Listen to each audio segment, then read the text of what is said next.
Happy Thursday. This is going to be a shorter one as I was out in Palm Springs today and I'm just finally making it home, so it takes a minute to get this stuff going. But welcome to the Ripple Effect. So the topic today is extremism on both sides. Now, unfortunately, we can't just say that the left is the only one that has extremists. The right also has extremists. We've known this for a while. In fact, I've called them out on this show.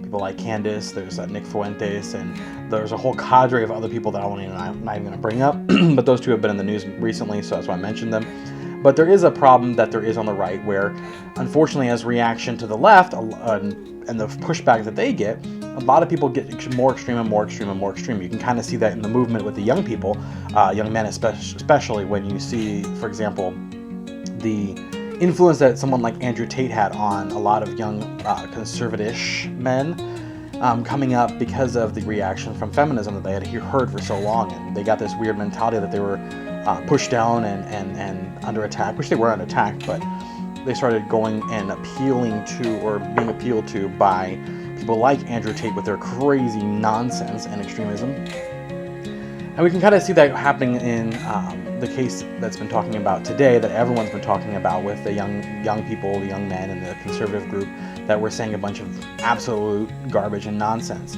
And something that was interesting is it's always our reaction that'll tell you a lot about which side has a desire to love everyone, reach out to everyone, and to help everyone that they possibly can by how you react to extremism.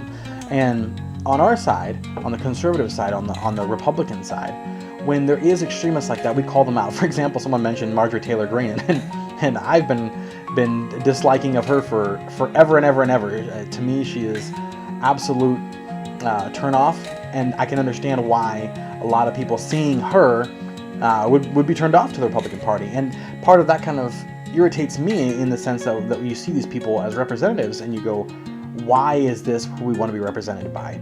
And that's a challenge to all of us too, including myself. When I say things on this channel, it's also important for me to make sure that what I'm saying is not a turnoff, but rather something that's educational and something that people can hear and take in. But following along that side, there was something that Ben Shapiro actually said, and I thought was very, very good.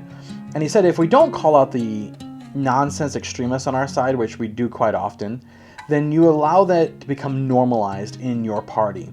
And you can kind of see this on the left. They normalize this a lot with every time there's something crazy, instead of calling it out, even like the whole James, whatever the guy is that's the running for Attorney General, the leftist that's saying he wants to see the Republicans murdered, especially his opponent at the time. You can see the reactions in how it becomes normalized if you don't call it out. And because we call it out, we keep those people on the fringe. I mean, hopefully we keep them on the fringe, right? And we push to make sure they stay on the fringe because we don't want extremism normalized even in our party. And I'm not talking about extremism of personal beliefs, because a lot of people will say that religious beliefs are extremist if you hold, there's the Catholics that were getting called out for being extreme because they prefer the Latin Mass. There's conservatives, Christians that were being called out as extremists because they prefer not to have certain styles of clothing and all that. So there are certain extremisms that are not extremisms as much as we're talking about with regards to language and violence and the words that we say and the garbage and filth that can come out of our mouths. And when we call it out, we push that further and further and further to the edge where it should be. I mean, it should be non-existent, right? But we push it to the edge and we kind of get rid of all that garbage from our party. And the left really does not do that. And that's the unfortunate position that they're in. And they're reaping the not benefits, but the loss of that right now because of people see that extremism and they see the violence of it and they see the turnoff of it.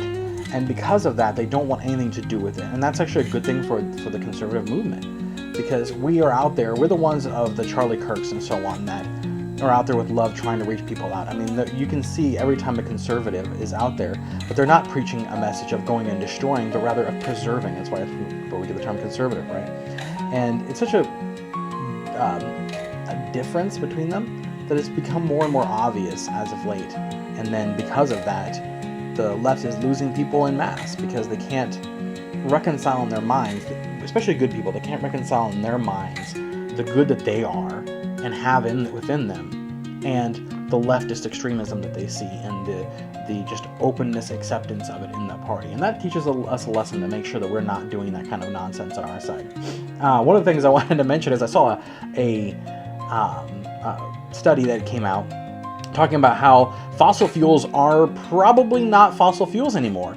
And it's starting to come out on the internet, and you'll see more and more of this coming out, and who knows if it'll be pushed down or not because of different entities out there probably trying to hide this. But they're talking about how fossil fuels are now assumed, by this study at least, and studies, you can find a study for anything, but it is an interesting study. But they are assuming now that it's movement of tectonic plates that is creating what we would call, I guess, for a long time, fossil fuels.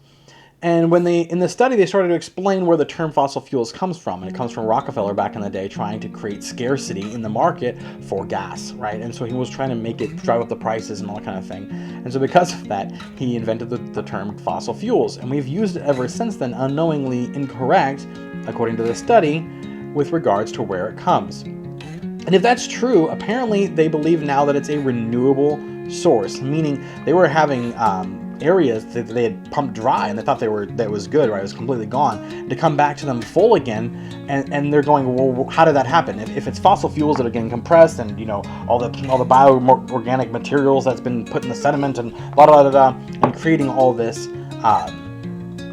fuel, right? The organic, the carbon-based stuff, right? Then how is it filling back up if there's no, where's the animals coming from? Where did more animals get shoved down there that we didn't know about? Or did more get covered by sediment? No. And so they're now discovering, and I just thought it was crazy, that fossil fuels, as we call them, might actually be renewable. And it kind of just makes me happy, because you think about how God takes care of us all the time. We always think of our society being built on these things, and we go, oh, what are we going to do? Are we going to suffer? Are we going to die? Are we going to burn it all up and we won't be able to continue? And God comes in and goes, no, guys, you had the wrong principle from the beginning. And he always comes in to help us when we need it. Speaking of that, there's a study another study is this today, guys. Another study that came out and said that tamarind gets rid of microplastics. And I know for a lot of people out there that have joined the MAHA movement or been super concerned about that in our society, it's such a relief and a revelation that God, even in that, provided a way to help people, to help us recover, to help us to recoup. And we've let things come in and infect, contaminate our bodies in so many different ways. And because of that, it is a blessing to see that God has given something even in nature that is able to remove that from the body. And they were saying in the study, there's basically every major organ that was tested with it was able to remove all the microplastic. I'm pretty sure it said 100% of microplastics from it by the use of tamarind. And I don't know how you do that. Maybe you have to go get a tamarind shot, and it'll be like the COVID shot where you have to get boosters every so often because of all the microplastics and everything we use. I don't know. But it is nice, and I hope that cheers you up a little bit today on this Thursday as we go into Friday. And I'll see you guys tomorrow.